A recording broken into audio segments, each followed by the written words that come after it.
Hey, it's Scott Weiss from Top Biller. So I wanted to make a video here to talk about in my business how I decide what to work on. Because when you're running your own independent recruiting business, there is no real clear direction from anybody in terms of what you should be working on. So for me, it always comes back first to job orders. Looking at my open jobs at any given time in my applicant tracking system, I can scan through and pretty quickly in my mind draw some conclusions about where the money is at.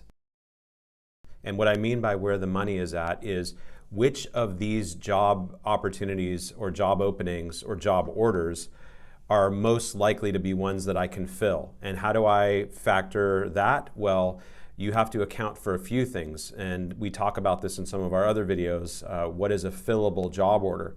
Well, the most important thing, number one, is that you have an engaged hiring manager. So when I look at my open job orders, I'm immediately correlating the hiring manager to each one, and I'm asking myself, is this somebody that I am in communication with?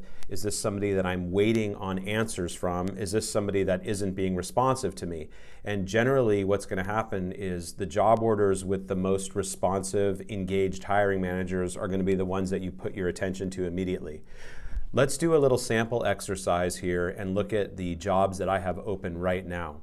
Out of these 8 job orders, there are probably 6 that I really don't need to do anything else on yet because I'm waiting for critical information. That critical information will help guide my thinking around recruiting and trying to target the right candidates. So in one instance, I have an interview set up for next Tuesday. Well, today is Thursday.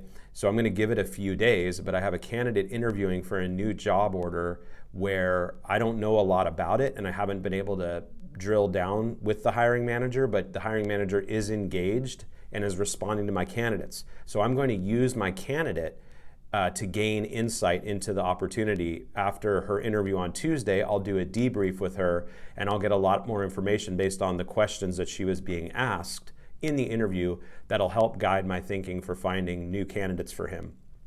In another case, I have a new job order and I have a question out to the hiring manager via email about remote work, and I have a candidate I submitted and I'm waiting for feedback on. So I feel like I'm pretty well covered there, and while I definitely could see myself putting some time into finding other candidates for that job order right now, because I generally like to use the rule of 3, like get 3 in the mix as quickly as possible, I feel like there's still some questions that I have that will need to be answered before I can effectively target other candidates, so I'm going to let that one sit.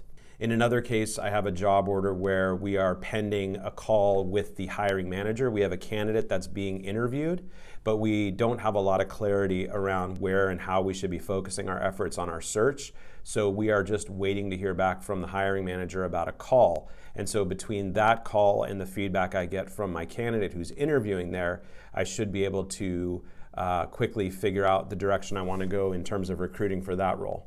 So ultimately, when I look at the jobs that I have open right now and I'm trying to figure out which one to focus on, it comes back to which one do I have engagement with the hiring manager and clarity around what I know I need to find. And that's always going to be the one that goes to the top of my list. I hope you found this video helpful. Make sure to subscribe and let us know what you think. Good luck out there.